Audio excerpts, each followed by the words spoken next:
Isang mapagpalang araw po sa ating lahat.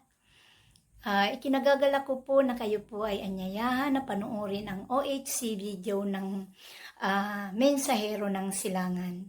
Sapagkat kung kayo po ay may mga katanungan sa inyong isipan na hindi nasasagot, baka sakali dito po masagot ang inyong mga katanungan. Sapagkat ako po, noong hindi ko pa po ito napapanood, marami din po akong mga katanungan na gumugulo sa aking isipan. Ngunit nung dumating po itong video na ito sa buhay ko at pinanood ko, dito po nagkaroon ng linaw ang mga gumugulo sa aking isipan. Lahat po nasagot. Kaya pagpapala po ito para sa akin, sana sa inyo din po. Be blessed! At kung kayo po ay naliwanagan at nasiyahan sa inyong mapapanood, paki-like and share lang po. Follow the link po. Nasa baba lang. Thank you po!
Masayang balita mga Aferians, ito na ang part 3 ng The Seal Series. Sa mga hindi napanood ang part 1 at part 2, pakibalikan nyo muna para makarelate kayo dito sa pangatlo. Nasa description po ang link ng playlist. Tatalakayin natin dito ang pinakapopular na tawag natin sa Supreme Being. Bukang bibig ng mga Pilipino ang Diyos, Dios, Lord at God. At higit sa lahat ang salitang Jesus, Kristo, Heso Kristo at Kristo Jesus. Sa English ay Jesus Christ. Pero bago tayo tumuloy dyan, may dalawang comment lang po tayong sasagutin. Una, paano daw naging Yahawashai ang pangalan ng Misaya?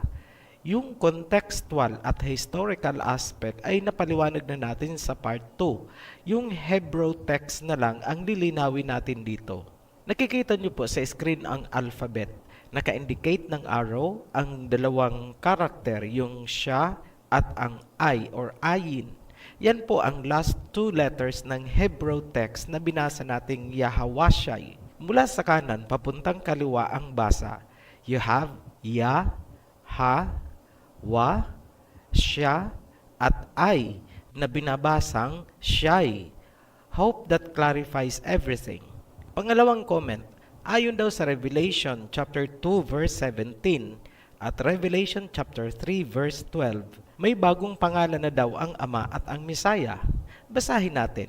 Ganito ang nasusulat sa Revelation chapter 2 verse 17. He that hath an ear, let him hear what the Spirit saith unto the churches. To him that overcometh will I give to eat of the hidden manna, and will give him a white stone, and in the stone a new name written, which no man knoweth except he that receiveth it. Keywords. Number 1, churches. Ano ang tinutukoy? Mga simbahan at relihiyon. Number 2, mana. Sa panahon ni Moses, ito ay literal na pagkain mula sa langit. Number 3, hidden manna. Symbolic po ito. Number 4, puting bato na may nakasulat na bagong pangalan. Linawin natin, ang tinutukoy sa talata ay mga tao na nasa mga churches, which of course ay mga relihiyon. Nagugutom sila kaya padadalhan ng hidden manna. Saan sila nagugutom? Amos chapter 8 verse 11. The days are coming, declares the sovereign Elohim Yahweh, when I will send a famine through the land, not a famine of food or thirst for water, but a famine of hearing the words of the Elohim. Malinaw, nagugutom sila sa pagkaing espiritual. Ngayon, bakit hidden manna? Dahil sila ay hahatiran ng natatagong salita na hindi maibigay sa kanila ng kanilang mga relihiyon. Hidden in a sense na hindi alam ng kanilang mga leaders.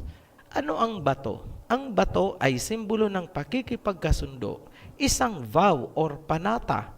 Ibig sabihin, ang tao na kumain ng hidden manna ay makikipagkasundo sa Elohim, magkakaroon ng panata or covenant, gaya ng ginawa ni Jacob sa Genesis chapter 28 verse 18. Early the next morning, Jacob took the stone he had placed under his head and set it up as a pillar and poured oil on top of it. Then Jacob made a vow. Hindi na po natin itutuloy. Pinakita lang natin na ang stone ay simbolo ng panata. Malinaw na ang makakaalam ng bagong pangalan na nakaukit sa bato ay ang tao na pagbibigyan noong bato. Parang diploma lang. Kung sa'yo ibinigay, nakalagay doon ang pangalan mo. Bakit new name?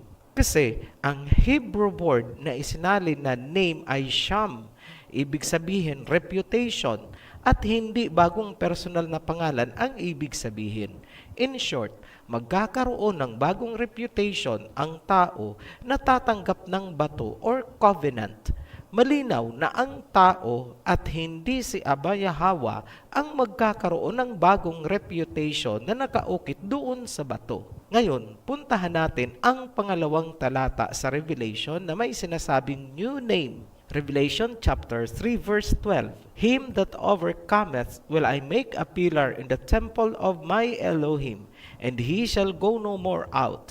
And I will write upon him the name of my Elohim, and the name of the city of my Elohim, which is New Jerusalem, which cometh down out of heaven, and I will write upon him my new name. Ang nagsasalita sa talata ay ang Misaya. Sinabi niya na isusulat niya sa tao na makakatagal hanggang sa huli ang kanyang bagong pangalan or name. Huwag pong kalimutan na ang name ay galing sa Hebrew word na sham na may kahulugan ding reputation. Ang reputation ay may kaakibat na title gaya ng madalas nating marinig na Her Majesty, His Excellency, Your Honor, His Royal Highness, etc. etc. Sa talatang ito, sinabi ng Misaya na meron siyang bagong name or bagong reputation. Simplihan lang natin. Noong unang pumunta dito ang Misaya, ano ba ang title o reputation niya? Misaya, nakukutsain at mamamatay. Yan ang kanyang reputation noon. Ngunit sa kanyang pagbabalik, ano ang new sham or reputation niya? Revelation chapter 19 verse 16. And he hath on his vesture and on his thigh a name written, King of Kings and Lord of Lords. Ang King of Kings ay new name na ang ibig sabihin ay new reputation. Yan ang context ng Revelation chapter 3 verse 12.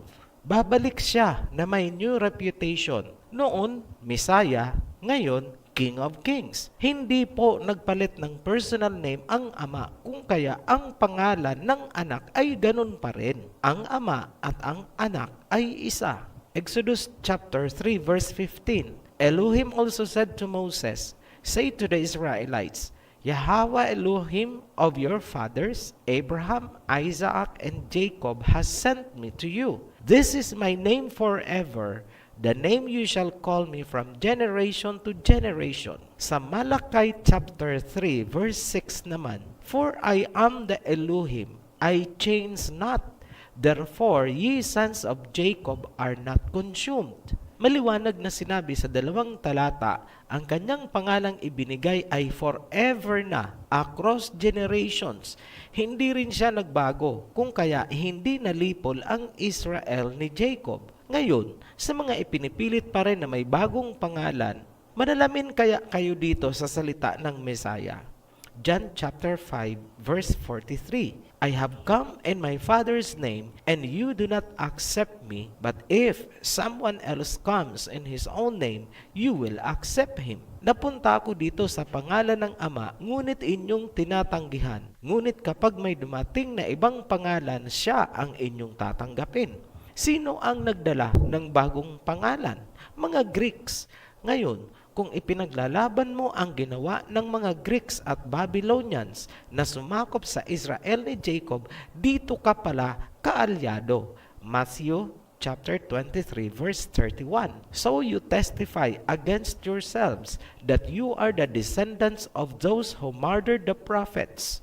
You snakes, you brood of vipers, how will you escape being condemned to hell? Kaalyado ng brood of vipers and serpents ang mga taong sumusuporta sa pangalang ipinalit ng mga Greeks. Biblia po ang nagsasabi niyan. Binabasa lang po natin. Masakit ba ang salita? Yes. Hebrews chapter 4 verse 12. For the word of Elohim is alive and active, sharper than any double-edged sword. It penetrates even to dividing your soul and spirit, joints and marrow. It judges the thoughts and attitudes of the heart. Ngayon, dumako na tayo sa pinaka-topic nitong video. Bukang bibig ng mga Pilipino ang Diyos ko kapag nasisindak o dili kaya ay nananalangin. Pero ano nga ba ang salitang Diyos or Diyos? Una sa lahat, ang salitang Diyos ay minana lamang natin sa mga Kastila, hindi yan sariling atin. Saan naman yan kinuha ng mga Kastila? Ang salitang Diyos ay nagmula sa Latin na Deus. Pero tandaan natin na bago naging Latin ang Biblia, ito ay galing sa Septuagint na Greek. Kaya ibabalik tayo ng history sa Greece 280 years bago pa man isilang ang Misaya. Ayon sa Wikipedia, maraming scholars ang nagsasabi na ang Deus na Latin ay nagmula sa Greek word na Theos, meaning God. Ngunit hindi daw ang Theos ang totoong cognate, kundi ang ancient Greek na Zeus. Pakinggan niyong mabuti. Ang pinanggalingan daw ng Deus ay hindi ang Theos, kundi si Zeus. Sa Attic Greek, Zedeus. Doric Greek, Deus. Romanized, Deus. Spanish, Diyos. Filipino, Diyos. Ngayon, ano ang sabi ng Misaya sa mga eskribas, Sadducees at Pariseos? Matthew 23 verse 13. Woe to you, teachers of the law and Pharisees, you hypocrites! You shut the door of the kingdom of heaven in people's faces. Isinara daw ng mga Pariseyos ang pintuan ng kalangitan para sa mga tao. Paanong isinara ng mga Pariseyo ang kalangitan para sa atin? Kasi hindi nila ibinigay ang password na pangalan ng Ama at ng Misaya na magbubukas ng kalangitan para sa atin. Basahin ang Acts chapter 4 verse 12. Salvation is found in no one else, for there is no other name under heaven given to mankind by which we must be saved. Walang ibang pangalan na ibinigay upang magligtas sa sangkatauhan. So ano ang nangyari? Dasal tayo ng dasal gamit ang salitang Diyos. Katok tayo ng katok, pero hindi magbubukas ang pintuan. Bakit? Dahil ang password mo ay Zeus. Ang talino talaga ng mga serpent seeds. Ngayon, ano naman ang God? Pareho lang. English version lang po yan ng Diyos. Ano naman ang Lord? Madami tayong nakitang reference na ang Baal ay isang honorific title ng ibig sabihin ay Lord. Ganun kasimple. Kapag tinawag mo ng Lord ang may likha, tinatawag mo siyang Baal. Ngayon, dito tayo sa salitang Jesus at Christ. Ganito ang assertions ng ex-Chan community. Post nyo na lang ang video kung gusto nyong basahin ang bahagi na may mga naka-highlight. Ang Jesus daw ay mula sa Hebrew name ni Joshua na Yeshua or Yehoshua. Isinalin sa Greek, naging Jesus. Mula naman daw sa Jesus, isinalin sa Latin, naging Isos. At mula sa Latin, naging Jesus sa English. Yan ang sinasabi nila. Well, tingnan natin. Ito ang Hebrew transcription ng tunay na pangalan ni Joshua na ibinigay ng Wikipedia. Enlarge natin. Hindi po yan Yeshua or Yehoshua. Katotohanan, ang Hebrew name ni Joshua ay Paleo-Hebrew na walang tunog ng E, O at O dahil panahon pa yan ni Moses. Hindi Yehoshua or Yeshua, kundi Yahawashai ang pangalan ni Joshua. Malinaw na ang Isos ng mga Greek ay hindi galing sa Yahawashai na Hebrew name ni Joshua. Ito ang masasabi namin sa lahat ng sekta na ang ipinasasamba sa kanilang members ay Jesus, Jesus at Kristo. Malaki ang pananagutan nyo dahil marami kayong iniligaw. Lagi nyong sinasabi na huwag babaguhin ang salita, tapos ibang pangalan ang ipinasamba nyo sa mga members nyo. Ngayong itinutuwid namin, tinatawag nyo kaming Antichrist para sirain ang aming image. Pero kayo, ano kayo? Anti-Messiah. Ngayon, tingnan naman natin ang apelyido ng Jesus, yung Christ or Kristo. Ayon sa Wikipedia, ang Christ ay hango sa Greek word na Christos, meaning Anointed One. Balikan natin ang pinagmulan ng Christianity para maunawaan. Ang pinakaunang mention tungkol sa Christians ay matatagpuan sa Acts 11:26 kung saan sinabi na ang mga disciples ay unang tinawag na Christian sa Antioch. Sa history, ganyan din ang sinasabi. Ang Christianity ay nagmula sa Antioch. Ngayon, matanong namin kayo, noong nabubuhay pa dito sa lupa ang Messiah, bakit hindi tinatawag na Christians ang kanyang mga disciples, kundi followers of the way? Bakit hindi nagmula sa Jerusalem ang Christianity? Simple lang, kasi hindi Jesus Christ ang pangalan ng Messiah. Historically, ang Antioch ay itinayo ni Seleucus the first Nicator na isang general ni Alexander the Great. In short, Antioch is a Greek city. Ito ang itinuturing na cradle of Christianity. Sa Biblia, ang mga taga-Antioch ay tinawag na Gentiles o Hentil. Noong napunta ang disciples sa Antioch para mag-evangelize, tinawag silang Christians nitong mga Hentil. In the first place, paano naisip ng mga taga-Antioch ang salitang Christian? Paano nabuo sa kanilang utak ang concept of Christianity upang itawag sa mga disciples? Pansinin nyo ha, hindi kailanman ipinakilala ng mga disciples ang sarili nila na sila ay Christians. Ang nagsabi lang na Christians ang mga disciples ay ang mga Hentil. Kaya nga, ang tanong natin ay saan nila kinuha ang ideya about Christianity?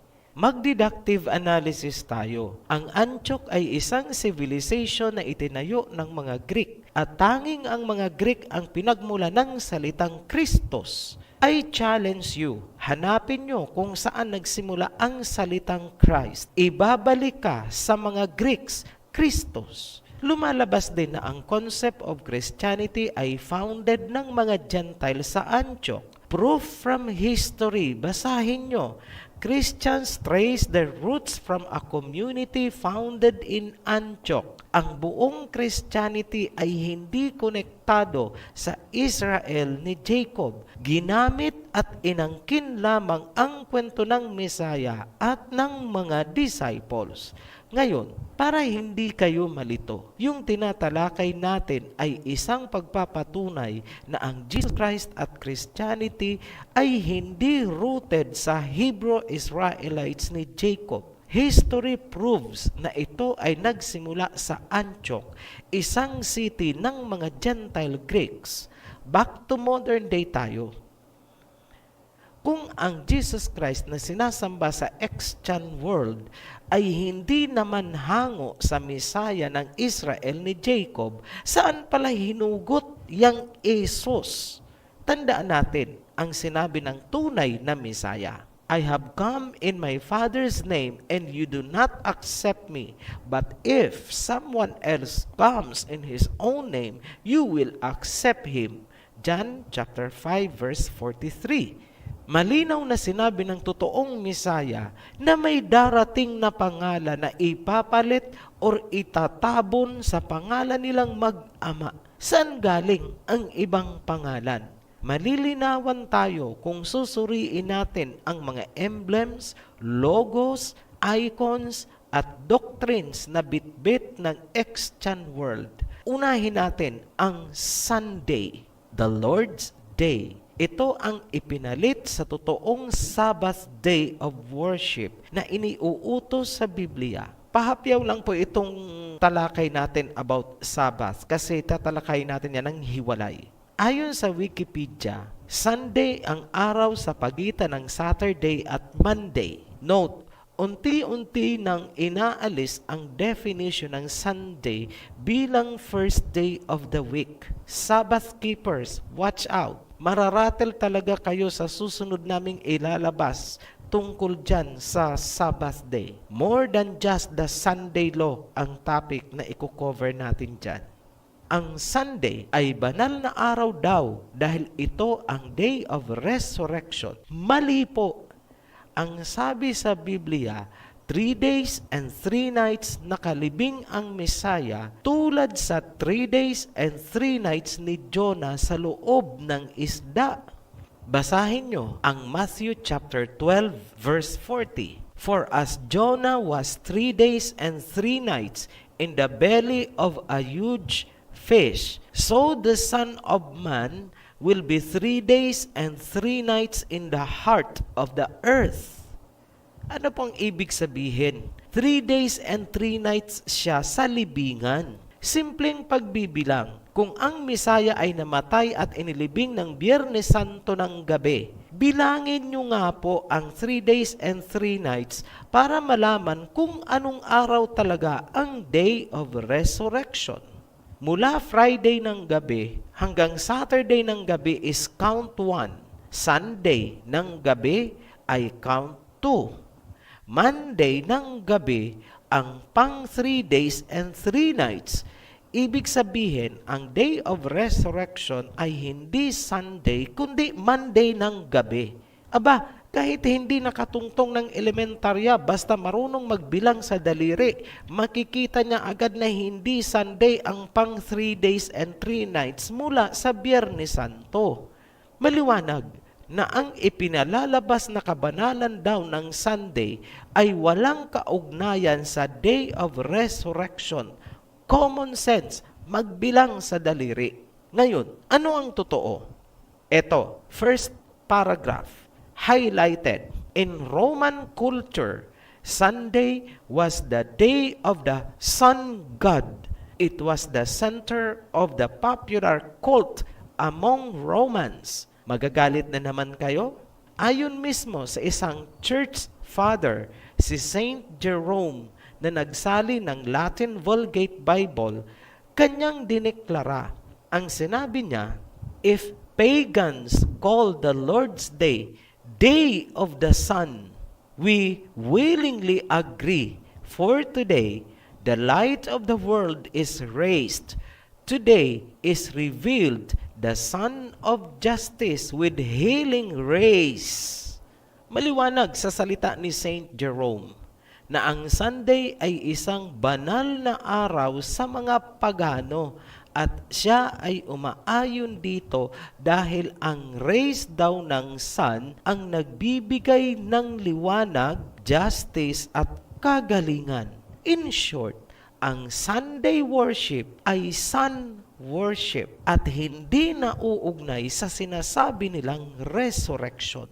Ang katibayan na ang Christianity ay sun worship ay makikita sa mismong pinaka-emblem ng Christendom. Yan ang Christogram, araw na may mga ray.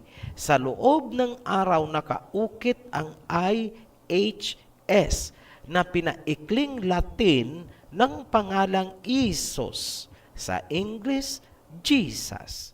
ang Greek Jesus Christos ang Misaya nila sa sun worship every Sunday. The emblems, logo, and practices speaks loud and clear across history. How can you deny it? Ngayon, paano ba makalaya sa paganong pagsamba na ito?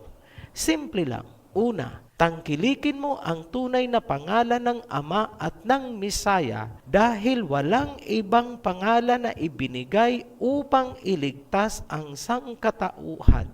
Pangalawa, hugasin mo ang dumi na nagpulyot ng iyong spiritual consciousness. Pag nalinisan mo na, nahugasan mo na, naalis mo na ang pollution na yan sa iyong consciousness, saka palang papasok sa iyo ang spirit ng pangalang Yahawa at Yahawashai. Sa susunod na video, tatalakayin namin kung paano ang paghuhugas na inyong gagawin. Paalala, sa mga nagpaplano magtayo ng mga sekta gamit ang banal na pangalan, huwag niyong gagawin yan. John the Baptist never baptized people into a religion or into any organization. Hindi po siya nagbaptize para magparami ng members. Tatalakayin natin ang totoong baptism sa susunod na video. Sa mga naghahamon naman ng debate, pasensya na, pero ito ang sinasabi ng Biblia.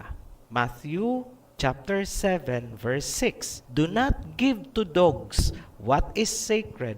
Do not throw your pearls to pigs. If you do, they may trample them under their feet and turn and tear you to pieces. Huwag ibigay sa mga aso ang isang banal na bagay o sa mga baboy dahil aapak-apakan lang nila yan at yuyurakan. Yan ang rason bakit hindi kami nakikipagdebate. Muli kaming nagpapasalamat sa inyong mga patuloy na nagsusbaybay sa ating mga video. Para po sa mga bago nating subscribers, welcome po to our heritage. Para sa lahat, be blessed. Shalom. Kung kayo po ay naliwanagan at nasiyahan sa inyong mapapanood, paki-like and share lang po. Follow the link po. Nasa baba lang. Thank you po.